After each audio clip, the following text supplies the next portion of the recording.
Good afternoon. मैं सिमी भारद्वाज एक बार फिर हाजिर हूँ आपके साथ नए टॉपिक के साथ। तो चलिए आज शुरू करते हैं। 1857 की क्रांति का जो पार्ट रह गया था,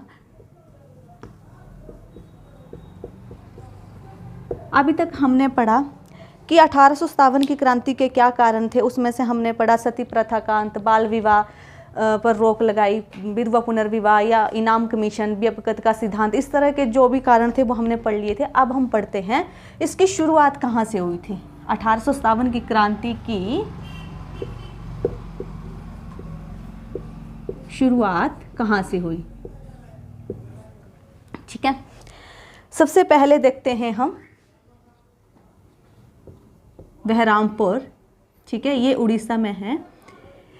यह पर जो था 19th नेटिव इन्फेंट्री, ठीक है, के लोगों ने जो था इसका आविष्कार करना, इसका जो हमारी न्यू एनफील्ड राइफल जो आई थी इसका प्रयोग करना जो था, इन्होंने मना कर दिया उसके प्रयोग से। और ये हुआ था 26 फरवरी 1857। देखो अभी तक दिसंबर 1856 में जो था ये एनफील्ड राइफल जो थी इंट्रोड्यूस हुई थी, और महज थोड़े से महीनों में जो बहरामपुर में 19 नेटिव इन्फेंट्री जो थी इसके सैनिकों ने इसका जो था वो प्रयोग करना बंद कर दिया, प्रयोग करने से मना कर दिया। रीजन क्या था कि इसको जो आपको उसमें भरने के लिए, राइफल में भरने के लिए कारतूस को ऊपर से छिलना पड़ता था और वो मुंह से छिलना पड़ता था, और उस पर गाय और सुअर की चर्बी जो थी वो लगी हुई थी, इसलिए हिंदू और मुसलमान सैनिकों ने इसका जो था प्रयोग करने से इनकार कर दिया, ठीक है। जब अंग्रेजों ने ये चीज़ देखी तो उन्होंने क्या किया, बहरामपुर में जो नेटिव इन्फेंट्री थी 19, इसको डिसमिस कर दिया, इसको भंग कर दिया, जिससे लोगों में और रोष हो गया। अंग्रेजों को लगा था कि इसको ख़त्म करने से जो है सैनिक डर जाएंगे और आगे इस तरह का विद्रोह नहीं करेंगे, लेकिन उससे उल्टा हुआ। सैनिक और ज़्यादा सैनिक इकट्ठे होकर विद्रोह जो थे वो करने लगे। और उसके बाद हम बात करते हैं बैरकपुर छावनी, ठीक है, बैरकपुर की, ठीक है। अब यहाँ पे देखो, जब बैरकपुर की बात आती है या फिर 1857 की क्रांति की बात आती है तो दिमाग में एक ही व्यक्ति का नाम आता है, एक ही राजनेता का नाम आता है, वो है मंगल पांडे, ठीक है। तो वो कौन सी इन्फेंट्री से थे, 34th नेटिव इन्फेंट्री, ठीक है। ये बात है हमारी 29 मार्च 1857 की। अब हुआ क्या कि 29 मार्च को जो हमारे मंगल पांडे थे उन्होंने 2 अंग्रेज अधिकारियों की हत्या कर दी। उनमें से एक था लेफ्टिनेंट बाग और दूसरा था मेजर सार्जेंट, ठीक है। इन 2 लोगों की जो थी मंगल पांडे ने हत्या कर दी, ठीक है। और देखो इन्होंने 29 मार्च को ये हत्या करी और 8 अप्रैल 1857 को इन्हें फांसी दे दी गई। अब इस जो इन्फेंट्री थी इसको भंग नहीं किया गया, लेकिन क्या किया गया कि जो मंगल पांडे थे उन्होंने 29 मार्च को विद्रोह किया और 8 अप्रैल को उन्हें फांसी दे दी गई। अब देखो, अब अंग्रेजों को लगा कि हम फांसी देंगे तो जो भारतीय जनता है वो थोड़ी डर जाएगी और आगे इस तरह का कोई विद्रोह नहीं करेगी। लेकिन अब हुआ क्या कि जितने भी सैनिक थे वो सारे इनके खिलाफ हो गए और उन्होंने 1 by 1 हर जगह से उन्होंने विद्रोह करना शुरू कर दिया। देखो हम बात कर रहे हैं मंगल पांडे की, कई लोगों का बलिदान या शहादत इतनी प्रसिद्ध हो जाती है कि वो सदा के लिए अमर हो जाते हैं, और उनमें से एक नाम है मंगल पांडे, और आगे हम एक नाम और पढ़ेंगे, झांसी की रानी, ठीक है। अब बात करते हैं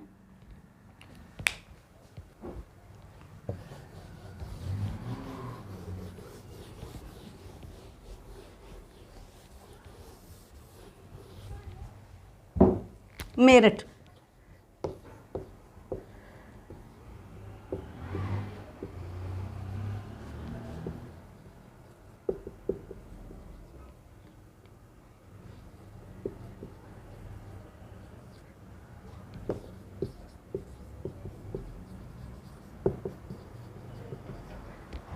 ठीक है, देखो अंग्रेजों को लगा कि वो मंगल पांडे को फांसी दे देंगे तो और कोई भी जो आपकी इन्फेंट्री है वो विद्रोह नहीं करेगी। लेकिन 8 अप्रैल को जो था मंगल पांडे को फांसी दी गई और देखो 24 अप्रैल को फिर से 3rd नेटिव कैवलरी होती है घुड़सवार, इन्होंने जो था विद्रोह कर दिया। और अब अंग्रेजों को लगा कि हम ऐसे ही फांसी देते रहे तो ये सैनिक जो हैं और भड़क जाएंगे और ये विद्रोह जो है वो व्यापक रूप ले लेगा। तो अब इन्होंने क्या किया, यहाँ से जो था वो 90 सैनिकों को 9 साल की सज़ा सुनाई। अब उन्होंने किसी को फांसी नहीं दी लेकिन उन्हें 9 साल की सज़ा सुनाई, ठीक है। और कहते हैं कि उनमें से 5 को बाद में रिहा कर दिया था और 85 जो थे उनको ही 9 साल की सज़ा हुई थी, ठीक है। उसके बाद आता है अवध। अब देखो अवध ने जो था उन्होंने भी विद्रोह कर दिया, ठीक है। और हुआ क्या कि जब अवध ने विद्रोह किया तो ये जो सारे सैनिक थे अवध के साथ हो लिए, ठीक है। और उसके बाद फिर से बारी आती है मेरठ की और ये है 10 मई 1857 की बात, जब इन्होंने क्या किया, जब मेरठ वालों ने विद्रोह किया तो ये जो हमारे 90 सैनिक थे इनको जेल से छुड़वा लिया, रिहा कर दिया। और ये सारे के सैनिक जो थे यहाँ से दिल्ली के लिए चले गए और ये 12 मई को जो थे 11-12 मई को सारे सैनिक दिल्ली पहुँचे। और आपको पता था उस टाइम पे भारत का बादशाह कौन था, बहादुर शाह, ठीक है। कौन था, बहादुर शाह, ठीक है, बहादुर शाह था। तो उनसे मिलकर इन सैनिकों ने क्या कहा कि आप हर प्रांत के जो शासक हैं, जो राजा हैं, उन्हें चिट्ठी लिखकर सहयोग मांगिए। पहले तो जो बहादुर शाह था वो थोड़ा सा हैरान हो गया, लेकिन बाद में उन्होंने क्या किया कि जितने भी शासक थे उन सभी को चिट्ठी लिखकर सहयोग मांगा और प्रतीक के रूप में क्या रखा, कमल और रोटी, ठीक है, कमल और रोटी। तो देखो सभी शासकों का सहयोग मिला भी, लेकिन उसमें से बहुत सारे शासक ऐसे थे जिनका हमें सहयोग नहीं मिला। उनकी बात करते हैं, वो था हमारा शिक्षित वर्ग। क्योंकि देखो कई वर्ग ऐसे थे जिनके हित सिद्ध हो रहे थे अंग्रेजों के कारण, और उसमें से एक वर्ग था शिक्षित वर्ग जो था, उन वर्ग ने इस क्रांति में सहयोग नहीं किया, 1857 की क्रांति में सहयोग नहीं किया था, ठीक है। अब बात करते हैं 1857 की क्रांति के नायक कौन कौन से थे।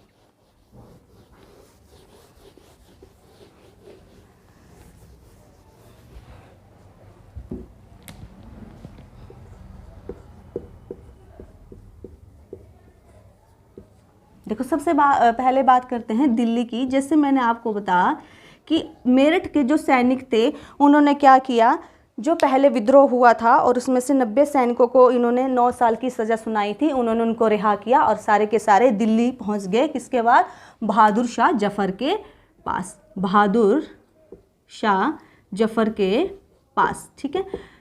अब इनको इन्होंने क्रांति का नेता जो था नियुक्त किया, यानी कि इनको क्रांति का नेतृत्व सौंपा। लेकिन मैं आपको बता दूं यहाँ पे बहादुर शाह जफर जो थे वो बहुत बुजुर्ग हो चुके थे, एज्ड थे, उनकी उम्र थी इस टाइम पे 80 साल। तो देखो एक और व्यक्ति हैं सूबेदार वक्त खां, ये जो थे वो असली लीडर थे इस क्रांति के। कहाँ से क्रांति शुरू करनी है, किसको क्या संदेश देना है, कहाँ से क्या हथियार लाना है, यानी कि सारे के सारे जो डिसीजन थे कौन लेता था, सूबेदार वक्त खां। लेकिन हमने नेतृत्व किसे प्रदान किया, बहादुर शाह जफर को, क्योंकि वो क्या था, मुगल बादशाह था। अभी भी मैंने आपको पहले भी बताया था कि 1857 की क्रांति तक जो थी वो बादशाही चली थी। तो ये जो था बहादुर शाह जफर वो अंतिम राजा था। और एक चीज़ मैं और बता दूं, बहादुर शाह जफर के 2 बेटे थे, लेकिन इसके बावजूद भी अंग्रेजों ने इसे उत्तराधिकारी नहीं बनाने दिया, क्योंकि उन 2 बेटों की हत्या कर दी थी अंग्रेजों ने, ठीक है। दूसरी बात आती है लखनऊ। यहाँ से जो थे इस क्रांति का नेतृत्व किया बेगम हजरत महल, और इनके पति का नाम था वाजिद शाह, और इनके बेटे का नाम था विरजेस खान। अब देखो ये जो बेगम हजरत महल है, ये क्यों अंग्रेजों के अंग्रेजों के खिलाफ विद्रोह किया? देखो इनके तो एक उत्तराधिकारी भी था, लेकिन हुआ क्या, देखो व्यपगत के सिद्धांत के अनुसार ब्रिटिश जो थे वो अवध को अपने साम्राज्य में नहीं मिला पाए, लेकिन उन्होंने क्या किया कि 1856 में अवध के खिलाफ कुशासन का आरोप लगाया। ठीक है, क्या हुआ कि जो हमारा व्यपगत का सिद्धांत था, गोद निषेध प्रथा, उसके कारण तो इस साम्राज्य को ब्रिटिश अपने साम्राज्य में नहीं मिला सके, लेकिन इसको अपने साम्राज्य में मिलाने के लिए 1856 ईस्वी में अंग्रेजों ने क्या किया, अवध पर कुशासन का आरोप लगाकर उसको अपने साम्राज्य में मिला लिया। मैंने क्या कहा, देखो हर एक व्यक्ति के हित अलग अलग थे और उन्हीं हितों को ध्यान में रखकर उन्होंने 1857 की क्रांति में भाग लिया। अगर सभी अपने हितों को साइड में रखकर एक होकर 1857 की क्रांति में भाग लेते तो शायद हमारा देश जो वो 1857 में ही आज़ाद हो जाता। अब बात करते हैं कानपुर की। कानपुर से किसने नेतृत्व प्रदान किया इसको? नाना साहिब।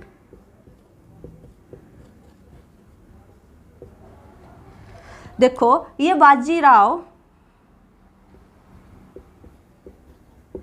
द्वितीय के दत्तक पुत्र थे नाना साहिब। इसका दूसरा नाम क्या है? धोंदू, क्योंकि आपको उलझाने के लिए कई बार जो इनका असली नाम है वो दिया जाता है धोंदू पंत या धोंदू पंत। ठीक है, तो इनका नाम क्या था? धोंदू पंत। अब हुआ क्या, नाना साहब को पेंशन देकर अंग्रेजों ने बिठूर भेज दिया। ठीक है, और जब 1851 में इनकी डेथ हुई तो अंग्रेजों ने नाना साहब को उसका उत्तराधिकारी मानने से मना कर दिया, क्योंकि वो उसका दत्तक पुत्र था। और मैंने बताया गोद निषेध प्रथा के अनुसार अंग्रेज क्या करते थे कि जिनका उत्तराधिकारी ना हो उसके साम्राज्य को अपने साम्राज्य में मिला लिया करते थे। तो यहाँ भी कुछ ऐसा ही हुआ, क्योंकि नाना साहब जो था वो बाजीराव द्वितीय का दत्तक पुत्र था और यहाँ से क्रांति का नेतृत्व नाना साहब ने किया। ठीक है, आगे बात करते हैं झांसी।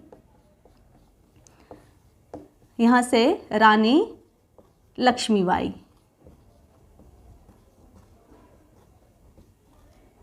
मैंने आपके साथ पहले भी डिस्कस किया कि कई लोगों का बलिदान या शहादत इतनी प्रसिद्ध हो जाती है कि वो सदैव जो है याद रहती है, और उसमें से एक नाम लक्ष्मीबाई का भी था।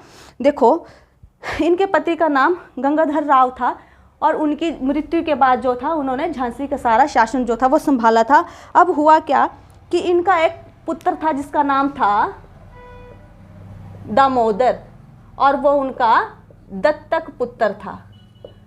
और अंग्रेजों ने इसी रीजन से मैंने आपको बताया कि गोद निषेध प्रथा के अनुसार उन्होंने क्या कि झांसी को अपने साम्राज्य में मिलाने की कोशिश की, और झांसी ने रानी लक्ष्मीबाई ने नारा दिया कि मैं अपनी झांसी नहीं दूंगी। और मैं आपको बता दूं ये वो टाइम पीरियड है जब हमारे समाज में सती प्रथा, विधवा पुनर्विवाह बैन था। ठीक है, बाल विवाह चला हुआ था, इस तरह की कुप्रथाएं थी, पर्दा प्रथा थी जो फेमस थी। ठीक है, और उसके बावजूद रानी लक्ष्मीबाई ने झांसी से विद्रोह शुरू किया, इतने बड़े लेवल पे विद्रोह शुरू किया, जो कि एक हम जिसको बोल सकते हैं कि याद रखने योग्य बात है, क्योंकि उस टाइम पे औरत अपने घर से नहीं निकल सकती थी। उस इतनी सारी कुप्रथा जो थी वो केवल और केवल स्त्रियों के लिए हुआ करती थी। आपको मैं बता दूं सती प्रथा जो थी वो कभी भी एक स्त्री के मरने पर उसका पति उसके साथ नहीं जलाया जाता था, लेकिन एक पुरुष के मरने पर स्त्री उसके साथ जलाई जाती थी। और इतनी सारी कुप्रथाओं के बावजूद इन्होंने इतनी हिम्मत दिखाई, और बाद में इनकी हिम्मत के चलते ही बाद में आई थिंक सुभद्रा कुमारी चौहान ने इनके ऊपर एक कविता भी लिखी है, बूंदेलो हर बोले मुँह हमने सुनी कहानी थी, चमोकोठी सन 57 में जो तलवार पुरानी थी। तो देखो एक औरत, और उस टाइम पे जब समाज में इतनी सारी बुराइयां कुरीतियां फैली हुई हैं, उन सब से उठकर उन्होंने क्या किया, अपने देश के लिए लड़ाई लड़ी। ठीक है,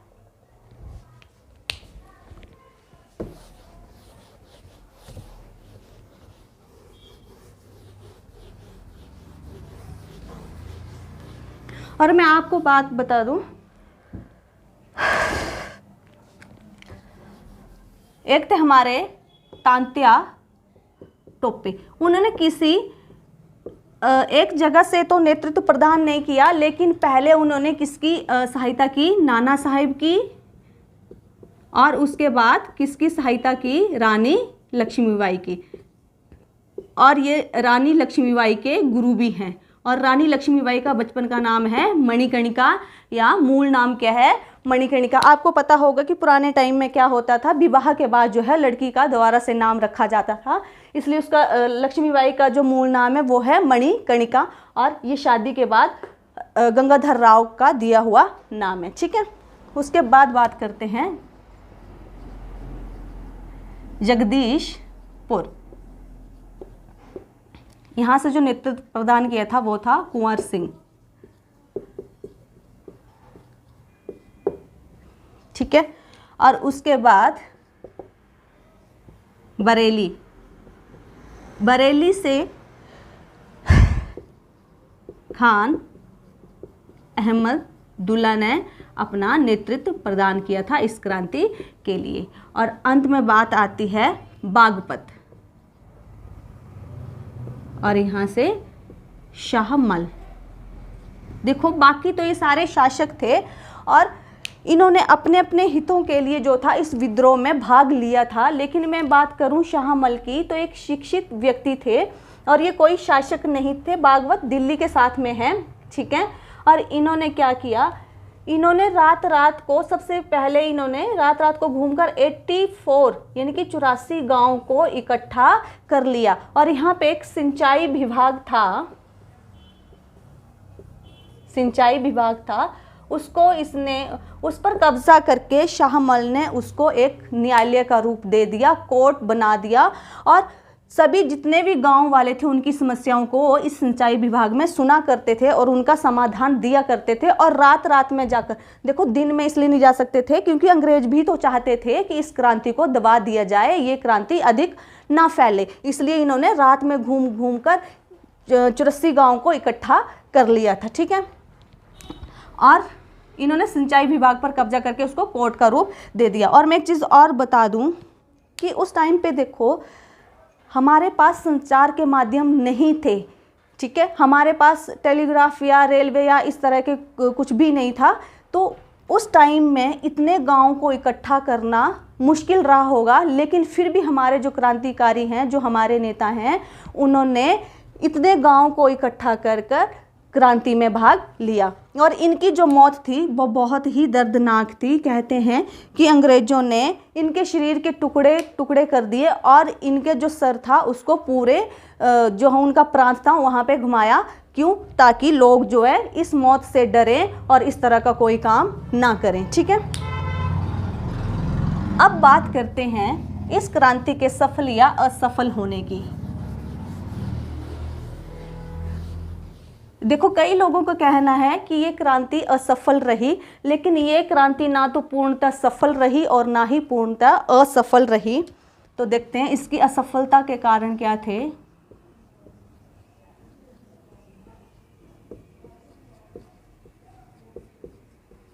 सबसे पहले पूरे भारत में नहीं फैली।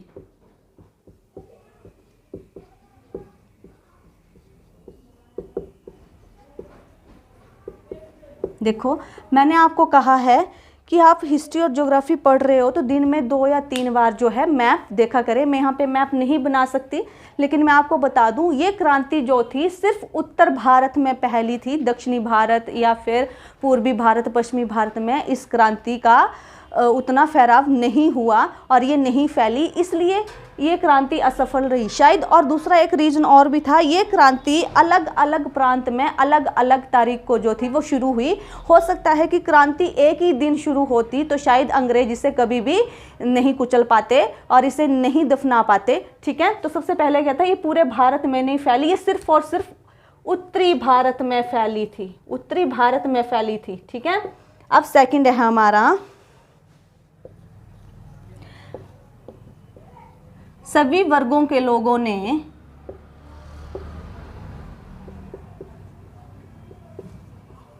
भाग नहीं लिया।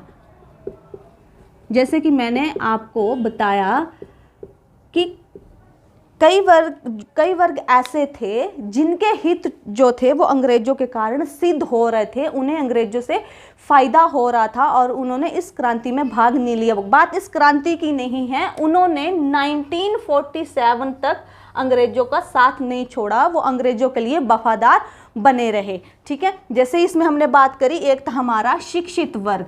ठीक है, शिक्षित वर्ग, उन्हें लगता था कि हमें जो वेस्टर्न कल्चर है वो अपनाना चाहिए। ठीक है, इसलिए वो अंग्रेजों के साथ खड़े रहे। ठीक है, और तीसरा जो हमारा रीजन था,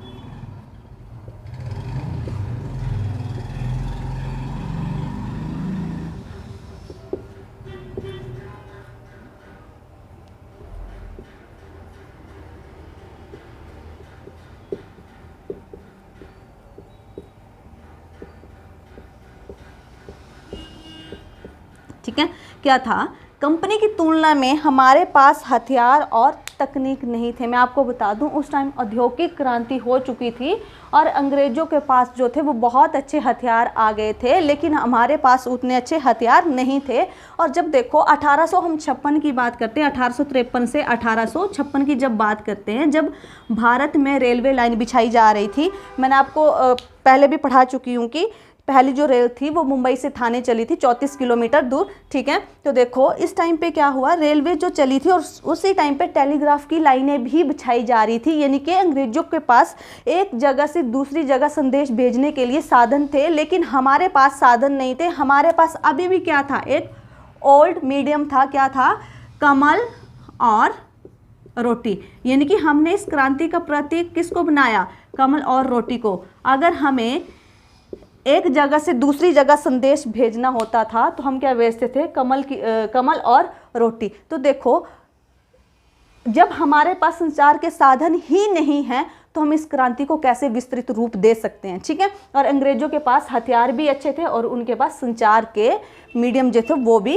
अच्छे थे। ठीक है, और चौथा क्या था हमारा, संगठन की कमी, संगठन या एकता की कमी। देखो, मैंने आपको पहले अभी डिस्कस किया कि अगर भारतीयों में एकता होती, वो संगठित होते, तो शायद इस क्रांति का स्वरूप कुछ और होता, क्योंकि सभी वर्गों ने, या मैं कहूँ कि सभी वर्गों के सभी लोगों ने इसमें भाग नहीं लिया, क्योंकि शिक्षित वर्ग हो गया, व्यापारी वर्ग हो गया, इस तरह के बहुत से वर्ग थे। ऐसा नहीं व्यापारियों ने भाग लिया, लेकिन कुछ एक व्यापारियों ने भाग इसमें नहीं लिया। तो ये कहना सही होगा कि सभी वर्गों के सभी लोगों ने इसमें भाग नहीं लिया, और शायद ये रीज़न ये भी था कि ये क्रांति ज़्यादा नहीं फैली और अंग्रेजों ने इसको जो था वो कुचल दिया। ठीक है, अब बात करते हैं एक ऐसे हीरो की, अब फिल्म वाला हीरो नहीं है,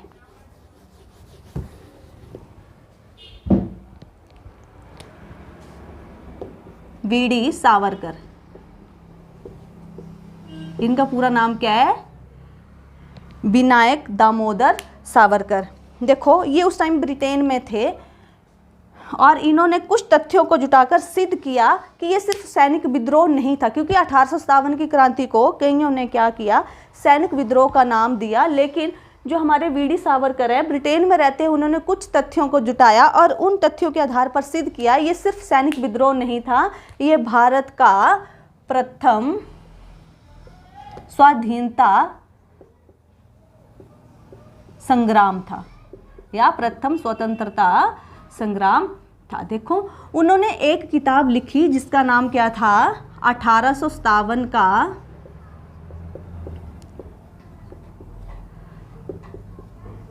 स्वातंत्र्य समर। ठीक है, और ये किताब जो थी वो बेसिक मराठी में लिखी गई थी, लैंग्वेज इसकी मराठी थी, और इसकी जो थी वो 3 कॉपियाँ इन्होंने बनाई थी।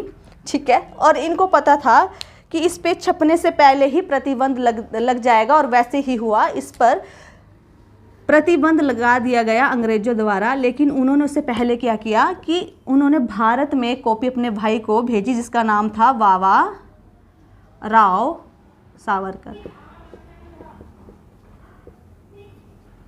और दूसरी कॉपी भेजी इन्होंने भिकाजी कामा फ्रांस में, और तीसरी कॉपी भेजी डॉक्टर कुटिनो ठीक है। तो इन्होंने 3 कॉपियाँ भेजी, किस किस को, बाबा राव सावरकर जो इसके भाई थे, भारत में बैठे हुए थे, भिकाजी कामा फ्रांस में, और डॉक्टर कुटिनो को ये कॉपी भेजी। ठीक है। और इस कॉपी का जो था लाला हरदयाल ने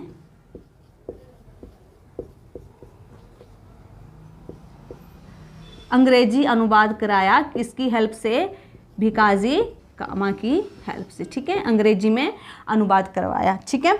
और मैं आपको बता दूं, इस किताब को 1947 तक हमारे जो क्रांतिकारी थे, इन्होंने गीता की तरह रखा, यानी कि गीता की तरह पवित्र मानकर इस किताब को अपने साथ रखा। तो हमने आज एक महत्वपूर्ण टॉपिक जो है वो पूरा कर लिया, 1857 की क्रांति। हमने उसमें क्या क्या पढ़ा, उसके कारण क्या थे, क्यों हुई, कहाँ से फैली, शुरुआत कहाँ से हुई, उसके सफल या असफल होने के कारण क्या थे, उनके नेता या फिर नायक कौन थे। धन्यवाद।